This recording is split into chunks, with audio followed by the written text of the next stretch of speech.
Hello students, आज हम IPC की फोर्थ प्रॉब्लम डिस्कस करेंगे। इससे पहले हम यूपी एपीओ मेंस 2018 में आ चुकी 3 प्रॉब्लम्स डिस्कस कर चुके हैं, जो कि आपको हमारे चैनल पे आईपीसी प्रॉब्लम एंड सॉल्यूशन नाम से प्लेलिस्ट है, उस पर मिल जाएगा। आज हम चौथी प्रॉब्लम डिस्कस करेंगे। ये प्रॉब्लम यूपी एपीओ मेंस 2018 में पूछी गई है। यूपी एपीओ मेंस में जो लॉ का फर्स्ट पेपर होता है, क्रिमिनल लॉ एंड प्रोसीजर का, उसके क्वेश्चन नंबर 3 की डी वाली प्रॉब्लम है। ये question number 3 problem based question है। उसमें जो ABC प्रॉब्लम है उसको हम लोग पहले डिस्कस कर चुके हैं। अब हम डी वाली प्रॉब्लम डिस्कस करेंगे। तो पहले ये प्रॉब्लम पढ़ लेते हैं। अगर आपके पास अनसॉल्व पेपर है तो वहाँ से देख सकते हैं। तो ये प्रॉब्लम है, A and B conspire to poison Z. A और बी आपस में षड्यंत्र करते हैं जेड को विष देने के लिए। A in pursuance of the conspiracy, A उस षड्यंत्र के परसुएंस में मतलब उस षड्यंत्र के पालन में, procures the poisons and deliver it to B, तो उस जहर को उपाप्त करता है, मतलब जहर प्राप्त करता है और बी को दे देता है। इन ऑर्डर दैट ही में एडमिनिस्टर इट टू जेड, इस उद्देश्य से देता है कि बी वो जहर जेड को दे दे। B in pursuance of the conspiracy, B उस षड्यंत्र के अनुपालन में administers the poison to Z, Z को पॉइजन दे देता है, मतलब विष दे देता है। इन एज एब्सेंस, ए की एब्सेंस में, देयर बाई काजेज जेड्स डेथ, और इस प्रकार जेड की डेथ काज कर देता है। तो यहाँ पे ए और बी की लाइबिलिटी डिस्कस करनी है। तो इस प्रॉब्लम को अगर हम सामान्य भाषा में समझें तो ये प्रॉब्लम ये कहती है कि ए और बी दो लोग हैं। ए और बी आपस में एक कॉन्स्पिरेसी करते हैं, एक षड्यंत्र करते हैं कि वो जेड को विष देंगे। अब इस कॉन्स्पिरेसी के फर्दरेंस में क्या करता है, ए जाके जहर लाता है और बी को देता है, इस उद्देश्य से कि बी वो जहर जेड को दे दे जिससे जेड की डेथ हो जाए। अब जबकि ए एब्सेंट था, मतलब ए वहाँ पे था नहीं, बी वो पॉइजन जेड को दे देता है और जिसके परिणाम स्वरूप जेड की डेथ हो जाती है। तो यहाँ पे ए और बी की लाइबिलिटी डिस्कस करनी है। तो पहले हम ए की लाइबिलिटी डिस्कस करते हैं कि ए की क्या लाइबिलिटी होगी। तो ये प्रॉब्लम बेस्ड है अबेटमेंट पे और मर्डर पे, अबेटमेंट ऑफ मर्डर पे और मर्डर पे। तो पहले ए की लाइबिलिटी देखते हैं। ए की लाइबिलिटी क्या होगी? तो जो ए की लाइबिलिटी होगी वो अबेटमेंट बाई कॉन्स्पिरेसी की लाइबिलिटी होगी। अबेटमेंट बाई कॉन्स्पिरेसी कब होती है? तो सेक्शन 107 आईपीसी का अबेटमेंट को डिफाइन करता है। तो उसी में वो अबेटमेंट बाई कॉन्स्पिरेसी को डिफाइन करते हुए अबेटमेंट बाई कॉन्स्पिरेसी के 3 एलिमेंट्स बताता है। पहला है इंगेजमेंट इन कॉन्स्पिरेसी, मतलब 1 और मोर पर्सन किसी कॉन्स्पिरेसी में इंगेज हो टू डू ए थिंग, कोई कार्य करने के लिए एक से अधिक लोग षड्यंत्र करें। दूसरा, सम ओवरटैक्ट होना चाहिए, मतलब उस कॉन्स्पिरेसी के परिणाम स्वरूप कोई इलीगल एक्ट या ओमिशन होना चाहिए उस कॉन्स्पिरेसी के बाद, और in the doing of that thing, और ये जो ओवरटैक्ट हुआ है वो ये जो पहले कॉन्स्पिरेसी लोगों ने की है, जिस कॉन्स्पिरेसी में वो इंगेज थे, उस कॉन्स्पिरेसी के अंतर्गत जो कार्य किया जाना सुनिश्चित किया गया था उसी के करने में ये ओवरटैक्ट होना चाहिए।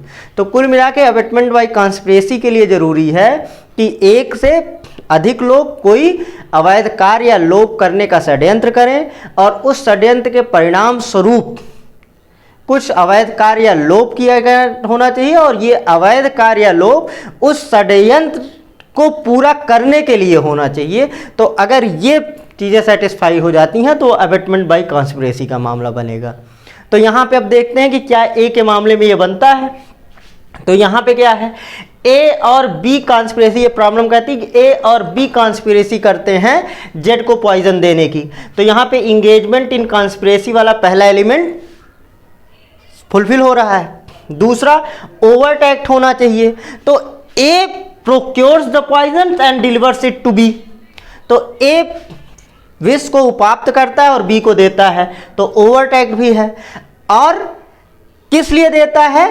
इन order that it may be administered to Z, और देते समय भी ए को ये पता है कि ये जो जहर ए बी को दे रहा है ये बी द्वारा जेड को दिया जाएगा, चूंकि ताकि जेड की डेथ काज हो सके। इसका मतलब ये हुआ कि अबेटमेंट बाय कॉन्स्पिरेसी के ये तीनों एलिमेंट्स ए के केस में अप्लाई हो रहे हैं, इसलिए ए की लायबिलिटी जो बनेगी वो abetment by conspiracy to commit the murder of Z की बनेगी।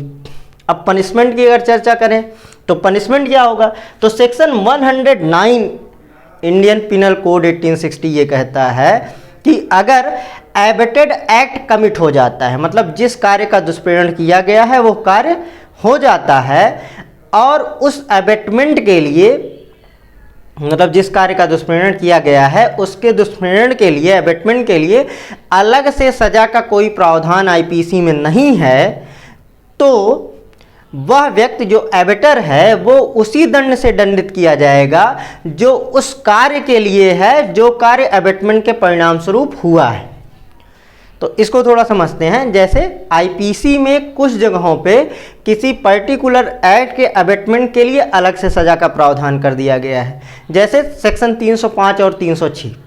सेक्शन 305 आईपीसी कहता है abetment of suicide to child और इंसेन पर्सन, किसी चाइल्ड या इंसेन पर्सन को आत्महत्या कारित करने के लिए दुष्प्रेरित करना, या 306 आईपीसी कहता है किसी व्यक्ति को आत्महत्या करने के लिए दुष्प्रेरित करना, to abet a person to commit suicide. तो यहाँ पे सुसाइड के अबेटमेंट के लिए अलग से सजा दे दी गई है, लेकिन बहुत से मामले ऐसे हैं जहां से अबेटमेंट के लिए अलग से सजा का प्रावधान नहीं है। जैसे अबेटमेंट टू मर्डर के लिए कोई अलग से सजा का प्रावधान नहीं है, तो इसलिए इस केस में ये क्या होगा? इस केस में जो पनिशमेंट होगा वो section 302 red with section 109 of IPC होगा, धारा 302 सपठित धारा 109 आईपीसी। और इस मामले में ए को जो पनिशमेंट मिलेगा वो वही पनिशमेंट मिलेगा जो ए स्वयं जेड की डेथ काज किया होता तो मिलता। तो ए यहाँ पे हत्या के लिए लायबल होगा, हत्या के दुष्प्रेरण के लिए, और पनिशमेंट क्या होगा? जो सेक्शन 302 में बताया गया है वो पनिशमेंट इसको मिलेगा। ये तो ए की लायबिलिटी हो गई। अब हम डिस्कस करते हैं बी की लायबिलिटी। तो यहाँ पे बी के केस में क्या है? उस कॉन्स्पिरेसी के अंतर्गत ए ला के बी को पॉइजन देता है और बी वो पॉइजन जेड को दे देता है इस जेड की डेथ काज करने के इंटेंशन से। तो यहाँ पे बी की लायबिलिटी होगी मर्डर के लिए। क्यों? क्योंकि सेक्शन 300 आईपीसी कहता है accept in cases here in after accepted culpable homicide is murdered if the act by which death is caused is done with the intention of causing death, जिसको हम section 300 का first बोलते हैं।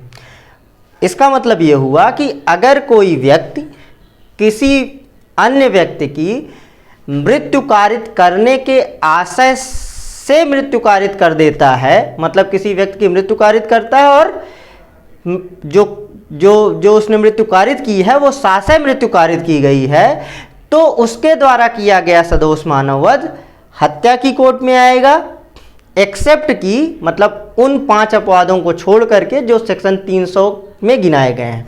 मतलब section 300 के exception 1 से लेकर के 5 तक में अगर वो कोई केस नहीं आता है और इंटेंशनल डेथ काज की गई है तो वहाँ पे लायबिलिटी हमेशा मर्डर के लिए होगी। तो यहाँ पे क्या है? यहाँ पे सेक्शन 300 के जो एक्सेप्शन 1 to 5 गिनाए हैं वो कोई एक्सेप्शन इस केस में कवर नहीं हो रहा है और इंटेंशनल डेथ काज की गई है, इसलिए जो बी की लायबिलिटी होगी वो मर्डर के लिए लायबिलिटी होगी। तो आंसर ये होगा कि A is liable for abetment of murder by conspiracy, abetment by conspiracy to commit murder of Z. तो यहाँ पे इसको जो सजा मिलेगी वो सेक्शन 302 रेड विथ सेक्शन 109 में मिलेगी, और जो बी की लायबिलिटी होगी वो मर्डर के लिए होगी एज डिफाइंड अंडर सेक्शन 300। तो इसको जो सजा मिलेगी वो सेक्शन 302 में मिलेगी। मतलब सजा के पॉइंट पे देखें तो दोनों को समान सजा मिलेगी, लेकिन टेक्निकल डेफिनेशन में देखेंगे तो इसकी लायबिलिटी अबेटमेंट के लिए होगी, इसकी मर्डर काज करने के लिए होगी। अब ये जो प्रॉब्लम पूछी गई थी ये प्रॉब्लम बेस्ड है illustration C of section 109। Section 109 IPC का जब आप इलस्ट्रेशन सी देखेंगे तो वो सेम यही बात कहता है उसी सेक्शन 109 के इलस्ट्रेशन सी को ही उठा करके इस प्रॉब्लम में कोट कर दिया गया है। तो ये क्वेश्चन नंबर 3D जो है ये सेक्शन 109 की इलस्ट्रेशन सी पे बेस्ड है, लेकिन हम केवल इतना नहीं लिख सकते हैं कि इलस्ट्रेशन सी में ऐसा कहा गया है। जब भी हम प्रॉब्लम का आंसर लिखते हैं तो पहले हमको बताना होगा कि कौन सा ऑफेंस काज हुआ है, फिर रीज़न बताना होगा जो कि हम लोग डिस्कस कर चुके हैं, रीज़न बताएंगे, फिर जो उस ऑफेंस के इंग्रेडिएंट्स होते हैं उनको बताते हुए रीजंस बताएंगे, फिर हम बताएंगे कि ये प्रॉब्लम इस इलस्ट्रेशन पे बेस्ड है।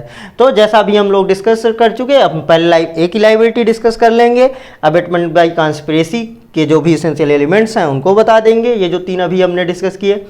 फिर बता देंगे कि बी की लायबिलिटी मर्डर के लिए होगी, क्यों? क्योंकि इंटेंशनल डेथ काज की गई है।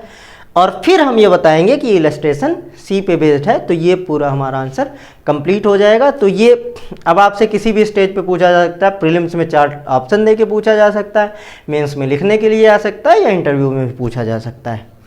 तो आज का हमारा ये डिस्कशन यही कंप्लीट होता है। मिलते हैं अगले लेक्चर में एक नई प्रॉब्लम के साथ। और आपको हमारी ये सीरीज़ पसंद आ रही हो तो आप हमारे इस वीडियो को ज़्यादा से ज़्यादा शेयर कीजिए, लाइक कीजिए, और अगर आप हमारे चैनल पर नए हैं तो इसको सब्सक्राइब कीजिए। आपका ये कोऑपरेशन हमको मोटिवेट करता है और अच्छा परफॉर्म करने के लिए। और अगर आपके कोई सजेशन है तो आप वो भी हमसे शेयर कर सकते हैं कमेंट के माध्यम से। Thank you.